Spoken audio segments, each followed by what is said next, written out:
कानून में आपने 7 संशोधन आज लाए ये किस तरह से अगर प्लॉटिंग को रोकेगा एक और आम लोगों को कैसे फायदा पहुंचाएगा ये सबसे आज विधानसभा में राजस्व विभाग में महत्वपूर्ण संशोधन लाए गए हैं। जैसे हमारे यशस्वी प्रधानमंत्री नरेंद्र मोदी जी का जो जन कल्याणकारी जो योजनाएं हैं उनको लोगों तक कम समय में कैसे पहुंचाया जाए,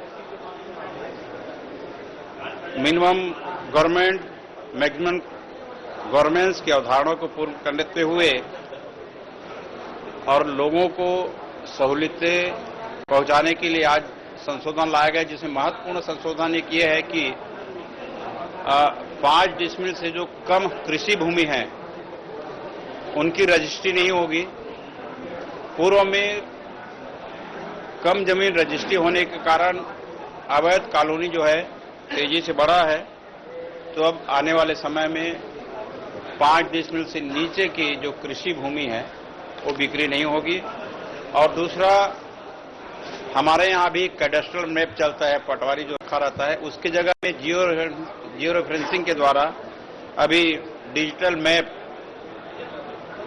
आ रहा है और इससे जियो रेफरेंसिंग से हमारे जो सीमांकन बटांकन के विवाद समाप्त हो जाएंगे। इनको विधिक मान्यता इस संशोधन से मिल जाएगी और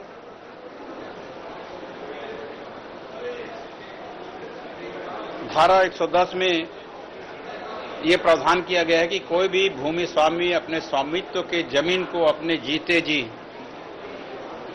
अपने वारिसान जो है, अपने जो उत्तराधिकारी है उसके नाम में दर्ज करा सकेगा। ये महत्वपूर्ण संशोधन इसमें आया है। और अभी आप देखे होंगे कि जो बहुमंजिला जो भवन बनता है, फ्लैट्स जो बनते हैं, उस फ्लैट्स में क्रेता का जो स्वामित्व है उस फ्लैट पे रहता है।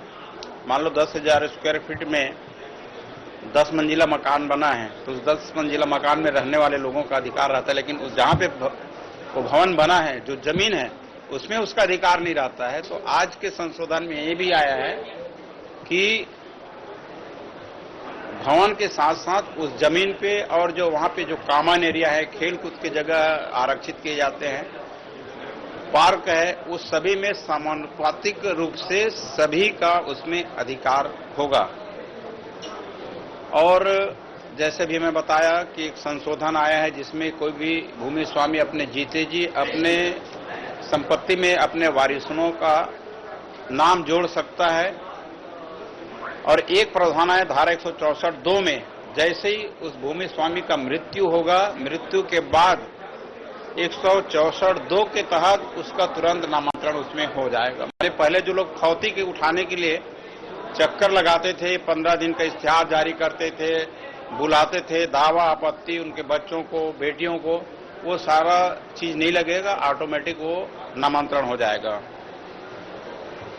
और 172 में ये संशोधन आया है कि हमारे यहाँ औद्योगिक नीति को बढ़ावा देने के लिए और लोगों को किफायती जन आवास 2025 मिले, नगर और ग्राम विकास में जो मास्टर प्लान से स्वीकृत हैं, ऐसे भूमि पे डायवर्सन कराने की जरूरत नहीं है। ये जो है टीएनसी से पंजीकृत होकर के टीएनसी के जो शर्तें हैं, नियम हैं, उनके अनुसार यहाँ पे अपना किफायती जन आवास योजना के तहत कॉलोनी डेवलप कर सकते हैं और लोगों को आवास के लिए जमीन मुहैया करा सकते हैं।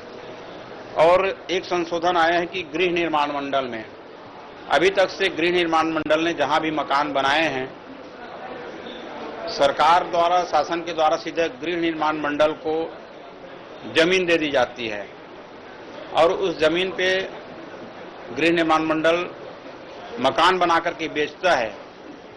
लेने वाला आदमी जब थर्ड पार्टी को बेचता है तब पता चलता है कि मकान तो मेरे नाम पे है, पर ये जो जमीन है वो अभी भी गृह निर्माण मंडल के नाम पे नहीं है। जो जमीन जो है शासकीय ही है या आबादी जमीन है। तो अभी के संशोधन लाए हैं जिसमें गृह निर्माण मंडल के स्थान पर अपन लिखेंगे गृह निर्माण मंडल को आवंटित भूमि। तो इसमें मकान के साथ साथ उस जमीन भी उसके नाम में आएगा, उसको डायवर्सन वगैरह कराने की जरूरत नहीं है। अभी भी फ्री होल्ड कराने के लिए लोग इतना चक्कर मार रहे हैं। इस संशोधन से उनको अलग से डायवर्सन कराने के लिए चक्कर मारना नहीं पड़ेगा। तो इस तरह के महत्वपूर्ण संशोधन आज आए हैं और साथ ही आज शहरी पट्टा अधिकृत अधिनियम भी आए हैं, जिसमें आवास, इन व्यक्तियों को आवास के लिए जगह सुलभ कराया जाएगा। तो इस तरह से आज राजस्व विभाग ने हमारे माननीय मुख्यमंत्री जी के निर्देशन में ये संशोधन विधेयक लाया है और ये हमारे छत्तीसगढ़ प्रदेश वासियों के लिए बहुत महत्वपूर्ण है। धन्यवाद।